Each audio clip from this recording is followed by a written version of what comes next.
Hi guys, mga sir. Ang topic ko ngayon ay aircon mga boss, mga sir. Ito kasing unit na to, last week nasira yung compressor niya. Kaya nirecommend ko na papalitan ng evaporator at saka condenser mga sir, mga boss. Kasi nakarating na doon sa evaporator yung black oil at saka yung aribaba ng mga bakal na galing sa compressor mga boss, mga sir. Kaya ngayon dumating na yung order ko, i-pull out ko na yung evaporator mga sir, kasi ang una kong pinull out dyan yung compressor na nasira nung last week mga sir. Kaya ngayon tinanggal ko yung dito sa labas na lahat, konektado doon sa loob, para hindi na ako babalik mga sir. Yun nga, dito na ako sa loob mga sir, sa taas ng cab.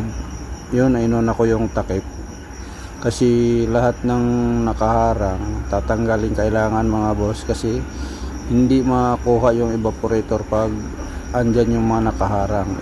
Nasa pang ilalim talaga yan mga sir. Yan, natanggal ko na yung takip mga sir. Tatanggalin pa yung, yan ang blower mga sir. Tinanggal ko na yung wire ng blower at saka resistor block mga sir. Yan, ayos ko lang para hindi maka-istorbo. Yan mga sir, ang inuna ko nga yung pinaka sulok na screw, metal screw mga sir. Ang gamit ko dyan yung special tools mga sir, maliit yan mga sir. Yan yung special tools ko, kasi hindi talaga pwede sa mga kahit maiksi na screw, hindi kakasya dyan mga sir. Tapos dito no sa taas mga sir, yun ang inuna ko tanggalin. Tapos babalikan ko yung blower mga sir. Doon naman sa blower tatlong nut lang naman yun mga boss. Yan nga mga sir, yung dinamitan ko ng ng socket, kasi hindi pwede yung combination dyan mga sir. Yan, G's lang dyan mga sir, yung bolt nyan G's lang yan mga sir, mga boss. Yan mga guys, ayun. At inanggal ko nga yung wire doon sa hindi cable yan mga sir, yung adjustan ng hangin.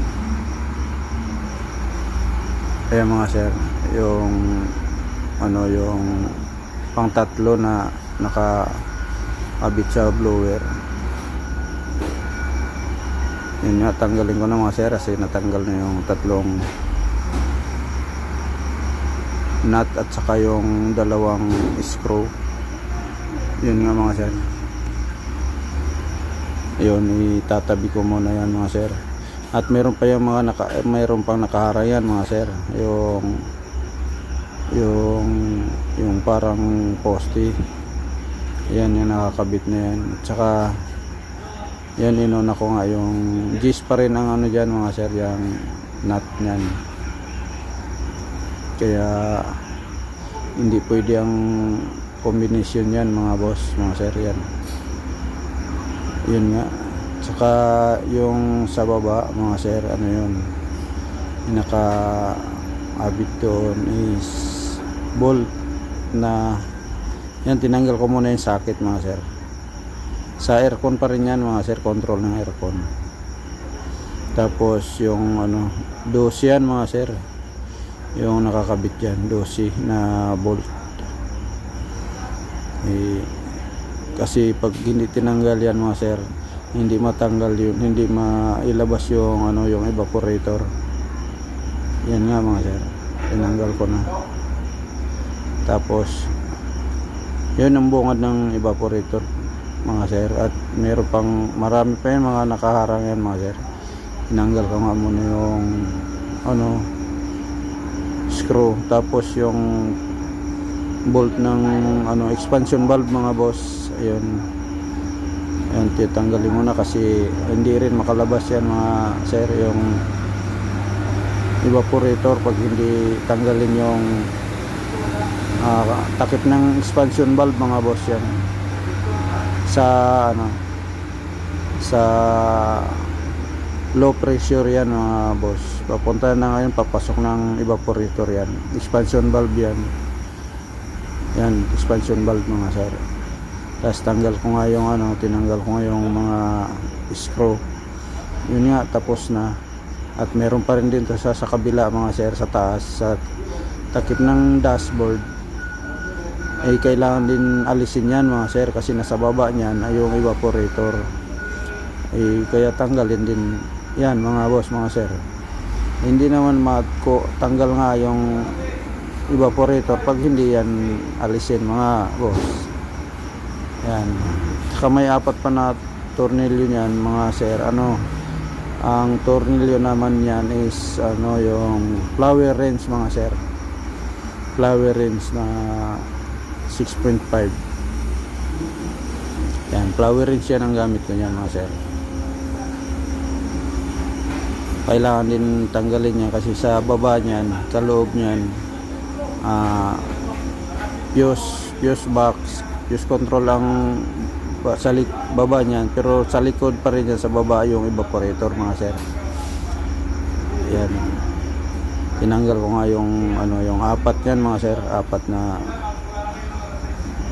saka may nakakabit pa dyan na wire mga sir, yun sa ano, saksakan ng blinker, saka yung sa charger yan mga sir. Dalawang ano lang naman yan, dalawang wire mga sir, positive at saka negative.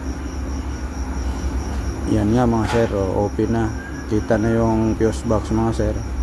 Saka sa likod niyan, sa ilalim, andyan kasi yung ano, yung thermostat mga sir. May takip pa rin dyan, andyan yung thermostat sa likod ng ano, sa likod ng evaporator.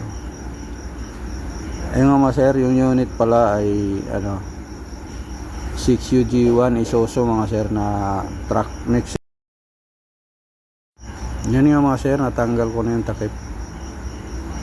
At tanggalin ko rin tong connection ng thermostat mga sir.